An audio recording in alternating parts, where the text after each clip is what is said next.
Hey Libra, welcome to your monthly reading for November. I am Charlene Lizette. Whether you are new or whether you are returning, a massive thank you to you. Either way, I hope you click subscribe and become a part of our collective. All right, Libra, let's take a peek, see here what's going on for you guys, okay? We've got in your career and your finances, the Eight of Swords, the High Priestess, and the Five of Cups. Okay, what I'm going to say to you, Libra, is if you've been tuning in, tapping in, knowing that there's a requirement of change in your career and finances, definitely here with the Nine of Wands, and the King of Pentacles. If you've been noticing here that you require some shift, some change, okay? My advice to you would be to surrender to that. I wouldn't try and hold on to careers, financial goals, outdated ideals with respect to your career and your finances, Libra, because there is a lot of change, and I mean a lot of change in the air for you in the month of November. And if you're trying to hold on to something that's outdated, it's going to feel, excuse me, oh my God. You know what they say, when you're going to rub your nose, you're going to kiss a fool. So who's kissing the fool? What I see here is a realization that there is a requirement for big change to happen in your career and your finances.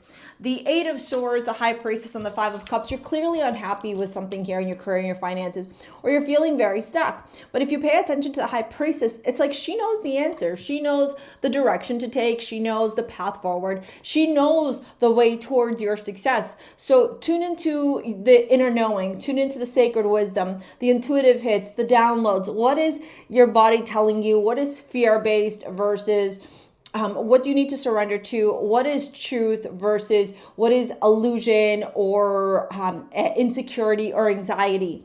Because overall, the main message is surrender. I release the need to control. What if you just surrendered and rode the wave? What could happen in that situation? You know, as we continue on, you got Mars energy here. So even though there may be upheaval, sudden upheaval in your career and your finances, at the end of the day, we have the Empress, the Queen of Pentacles, and the Seven of Pentacles.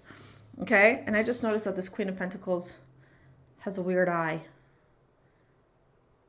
But anyways, I digress. With the Empress here, you know, she's abundant. She's financially successful. She has all the wealth, stability, security in the world. She's ruled by Venus. Everything here has to do with luxury, abundance, pregnancy. And I'm not just talking about literal, like actual giving birth to a child, but giving birth to projects, ideas, relationships. The Queen of Pentacles here has everything to do with stability, security, pragmatism, long-term success, long-term stability. And the Seven of Pentacles is that wait and see energy. It's that, you know, putting in the work, nurturing and tending to the garden. It's resiliency. It's patience. It's about understanding that fertility in life happens wherever we nurture it. If you are in an unhealthy relationship, no matter how much you try and nurture that unhealthy relationship, if it's toxic, it's toxic. You got to walk away. However, if you're in a dynamic where there's, you know, trees blossoming, beautiful opportunities, but the fruit hasn't just harvested, it doesn't mean that you walk away. The Empress and the Queen of Pentacles knows the importance of stability, knows the importance of patience. The Seven of Pentacles also says you reap what you sow. If you're trying to rush that garden, whether it's a new career opportunity, new finances, new relationship, you're going to get nowhere. And both, all three of these cards really reflect an importance of staying very grounded, very rooted, very pragmatic, very stable, very secure in the pursuit of your desires. As opposed to like wanting to rush the process. You know, Libra energy ruled by Venus. So Venus here showing up as a reminder, and then Venus and Mars here opposites, right? Remember, men are from Mars, but women are from Venus. So there is this beautiful harmonious energy wanting to weave itself together. But the biggest reminder of this entire reading is that you gotta take your time, my love. So even if things feel a little bit wonky this month, even if you're feeling, you know, push, drive, change, the winds moving uncontrollably in your life, right? Life moving, or what it feels like uncontrollably in your life. Can you surrender?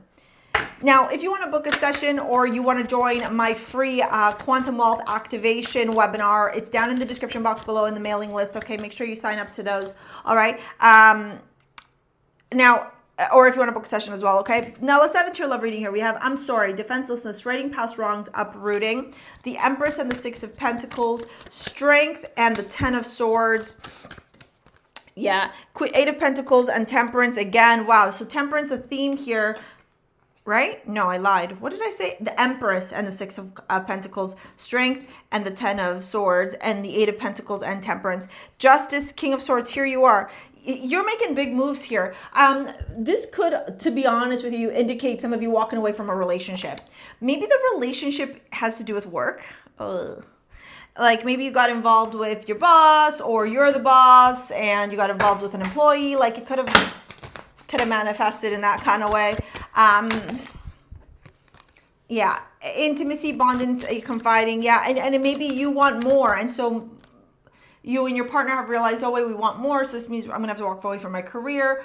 Or you know, maybe the relationship has reached its ending, and because it's reached its ending, there's things to move forward. Listen, for some of you, this could be somebody from the past coming back, and Mercury is going to be in the microwave, okay, for much of November. This could be somebody returning from the past. It really could. Second chance, opportunities, making amends.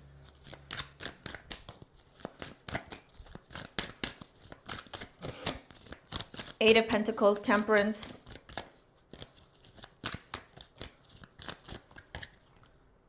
Bitterness, resentment, anger, hurtful words. Yeah. Ugh. Okay. What I'm seeing here with respect to love is something requiring some sort of balance here, but it's you, babe. The Empress is constantly showing up and you're ruled by Venus. So this is you. Whether you're a male or a woman, it doesn't, like what you identify as doesn't matter. The Empress is connected to Venus and you are ruled by Venus. So you are the protagonist. Like you're the main character here. When I see Justice, again, you showing up. So it's like there's a theme. You.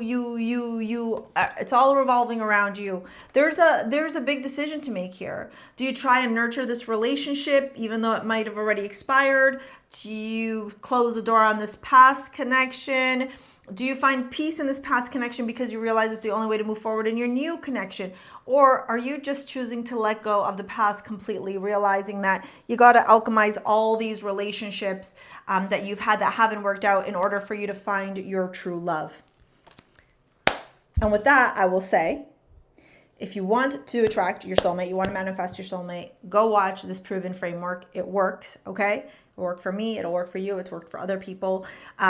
I'm teaching you how to manifest your soulmate right here, all right? And, you know, this is going to really help you to decide whether the people that are in your life right now romantically are meant to be with you in the future or not, all right? Thank you so much for your likes, your comments, your shares, your subscribes. We'll see you later. Alligator. Peace out.